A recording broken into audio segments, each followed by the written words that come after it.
Senator Bernie Sanders, independent from Vermont, says Democrats need to change their approach to navigating the Senate's razor-thin majority, specifically how they deal with Senators Joe Manchin and Kirsten Sinema.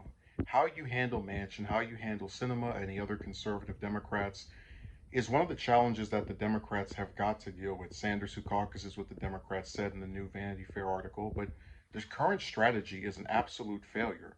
Sinema and Manchin, among the chamber's most conservative Democrats, have repeatedly blocked or forced scalebacks of President Trump's top priorities. After months of negotiations, Manchin outright rejected the Build Back Better bill, a sweeping package to confront climate change and expand the Social Security net, while both senators blocked voting rights legislation. What happened to you what happened is you had people like Manchin and Sinema who sabotaged our efforts, what we were trying to do, Sanders told Vanity Fair. Ever since then, the Democratic Party has stumbled and fallen further and further behind. Manchin and Sinema's office didn't respond to the Hill's request to comment.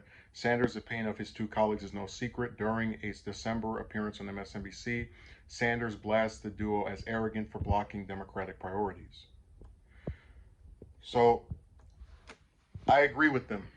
Um, but here's where we have our issue.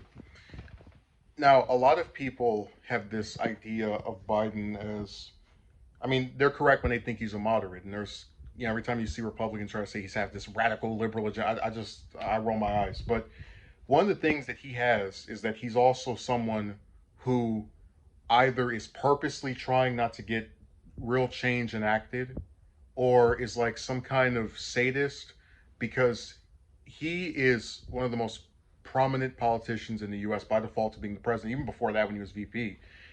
And what has been recommended by some commentators like Kyle from Secular Talk is to put Manchin and Sinema at different points in his office and threaten them with the premise that if they don't vote for a bill that he believes is essential, he's going to their state, campaigning against them, just going to completely destroy their career. But he also has mentioned that, just to go back to something Kyle's also pointed out about threatening Manchin's daughter and the criminal activity she's been involved with as a way of coercing him into doing what he wants, which I do believe can work.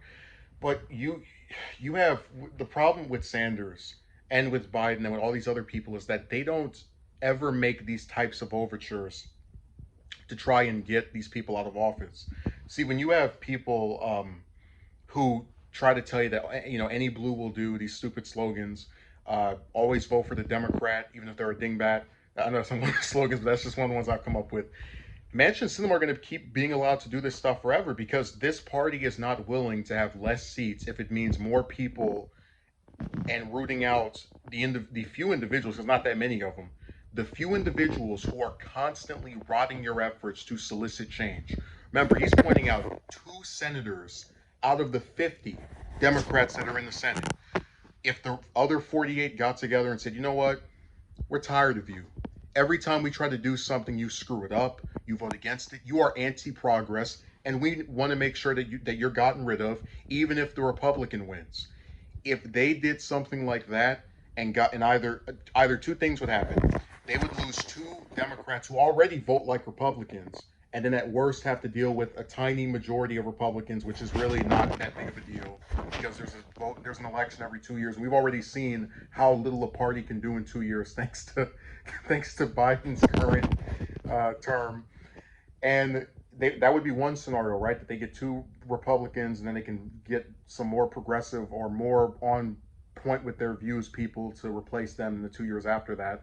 Or Manchin and Sinema will believe in the totality and the seriousness of this threat and actually vote for this stuff and not be the obstacle that blocks it. And this is what I thought was always so stupid about these Democrats on Twitter.